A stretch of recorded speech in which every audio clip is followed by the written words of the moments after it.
Hai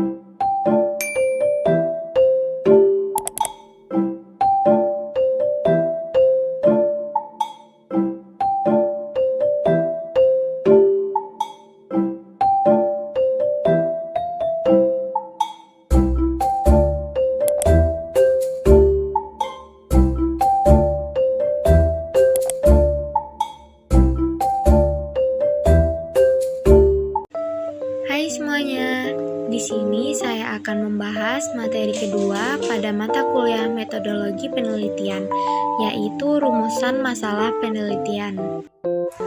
Baik, untuk materi yang pertama yaitu identifikasi kebutuhan objektif atau latar belakang penelitian. Untuk memberikan deskripsi atau gambaran mengenai hal-hal yang melatar belakangi dilakukan penelitian, maka kebutuhan objektif dalam mendeskripsikan latar belakang penelitian ini perlu dipaparkan. Yang pertama, fakta atau kondisi atau masalah yang ada atau yang terjadi saat ini. Dan yang kedua, pentingnya penelitian yang akan dilakukan. Yang terakhir, hal-hal strategis yang akan dicapai berkaitan dengan dilakukannya penelitian tersebut. Baik, selanjutnya ada pengertian masalah. Secara sederhana, masalah dapat didefinisikan sebagai kesenjangan antara yang seharusnya terjadi dan kenyataan yang ada, atau antara desolen dengan desain tidak sesuai. Masalah, khususnya masalah yang berbentuk persoalan atau problem, adalah penyimpangan dari apa yang dikehendaki dan yang menjadi kenyataan. Masalah juga diartikan sebagai situasi penyimpangan atau gap yang terjadi yang dapat dilihat dari fenomena bisnis, hasil penelitian, atau aplikasi teori. Suatu masalah tidak harus menuntut atau menimbulkan suatu penelitian, tetapi penelitian dilakukan oleh karena adanya masalah. Adapun materi selanjutnya yaitu jenis-jenis masalah. Yang pertama ada masalah deskriptif. Permasalahan deskriptif merupakan permasalahan dengan variabel mandiri, baik hanya pada satu variabel atau lebih variabel yang berdiri sendiri. Dalam penelitian ini, peneliti tidak membuat perbandingan variabel yang satu pada sampel yang lain, hanya mencari hubungan variabel yang satu dengan variabel yang lain. Dan adapun yang kedua yaitu permasalahan komparatif. Permasalahan ini merupakan rumusan masalah penelitian yang membandingkan keberadaan satu variabel atau lebih pada dua atau lebih sampel yang berbeda pada waktu yang berbeda. Dan yang ketiga yaitu permasalahan asosiatif, merupakan rumusan masalah penelitian yang bersifat menanyakan hubungan antara dua variabel atau lebih. Terdapat tiga bentuk hubungan. Yang pertama yaitu hubungan simetris, adalah suatu hubungan antara kedua variabel atau lebih yang kebetulan munculnya bersama. Adapun yang kedua yaitu hubungan kausal. Hubungan kausal adalah hubungan yang bersifat sebab akibat. Jadi di sini ada variabel independen, variabel yang mempengaruhi, dan dependen yang dipengaruhi. Adapun yang terakhir yaitu hubungan interaktif atau hubungan timbal balik. Hubungan interaktif adalah hubungan yang saling mempengaruhi. Di sini tidak diketahui mana variabel independen dan dependennya.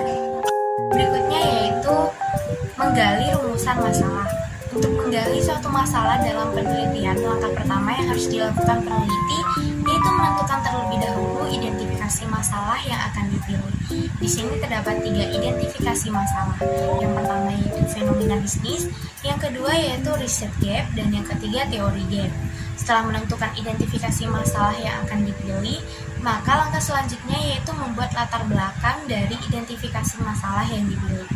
Dalam latar belakang, penelitian harus memuat beberapa hal, yaitu yang pertama alasan rasional dan esensial yang membuat peneliti tertarik untuk melakukan penelitian tersebut.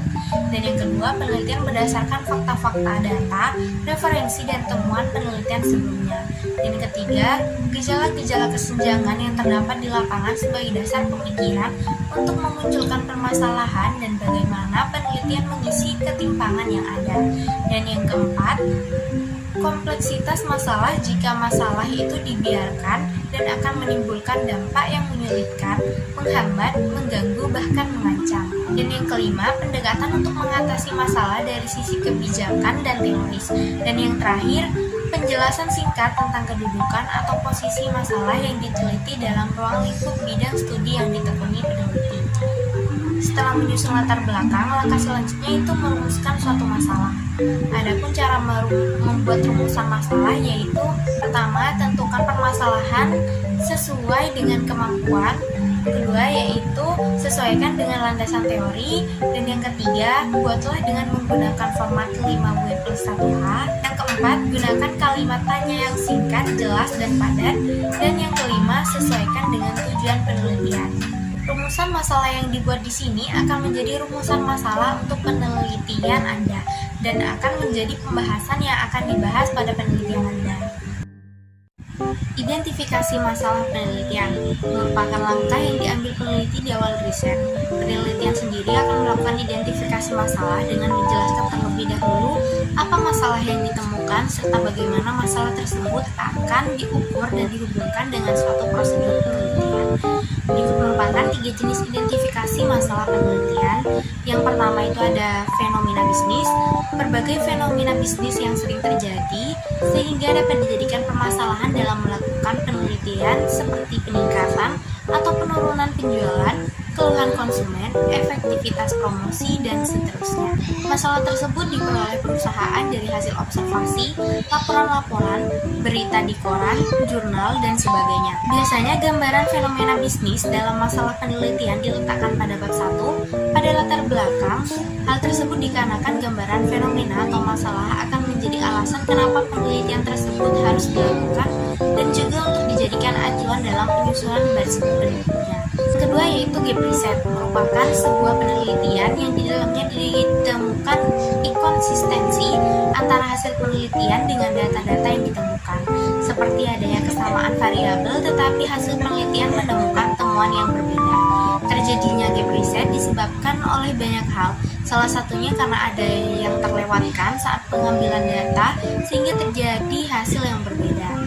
Dan yang terakhir ada teori gap atau biasanya gap teori, merupakan kesenjangan atau ketidakmampuan sebuah teori dalam menjelaskan sebuah fenomena.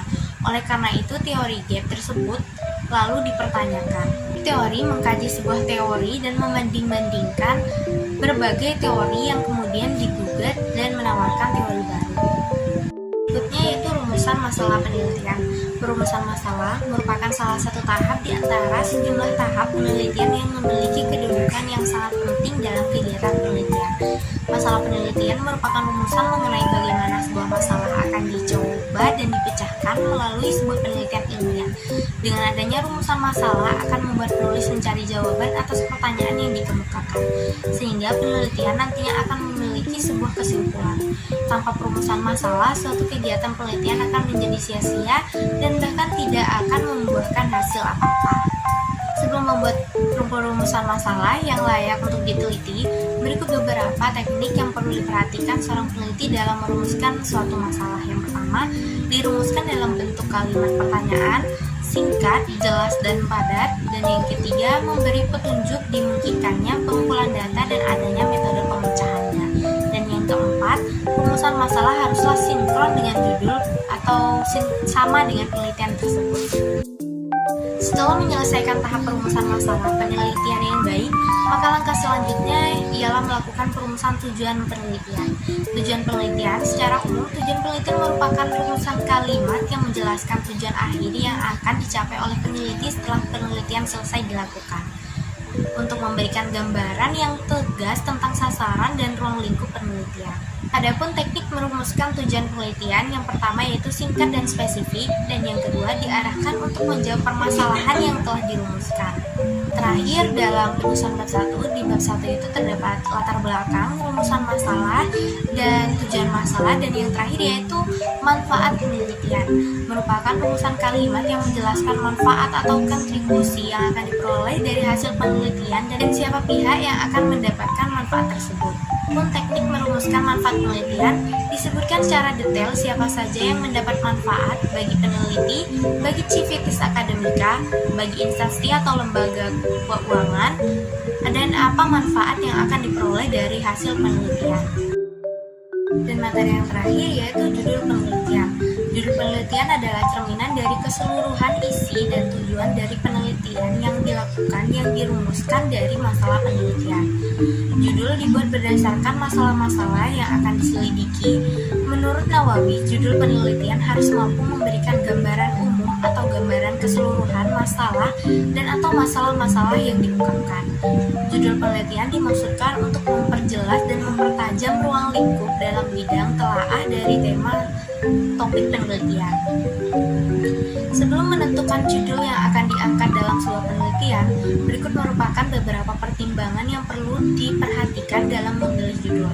Yang pertama, tampak ruang lingkup dan metode pembahasannya, dan yang kedua, tampaknya ruang lingkup objek penelitian, populasi atau sampelnya, dan yang ketiga, berkaitan dengan tema dan topik penelitian, yang keempat, mempertimbangkan masalah yang dihadapi, yang kelima, mempertimbangkan bidang ilmu yang dipelajari atau dikuasai, dan yang terakhir, judul hendaknya yang sedang aktual. Adapun judul hendaknya dibuat dengan beberapa ketentuan, diantaranya yang pertama singkat dan jelas, yang kedua tidak perlu semua variabel disebutkan dalam judul, yang ketiga tidak berarti ganda atau dapat ditafsirkan, dan yang keempat menggunakan istilah yang sudah umum, yang kelima pergunakanlah bahasa baku, dan yang terakhir tidak lebih dari 3 baris karena judul yang terlalu panjang dapat membingungkan. Mungkin cukup sekian materi yang dapat saya sampaikan, kurang lebihnya mohon maaf. Terima kasih.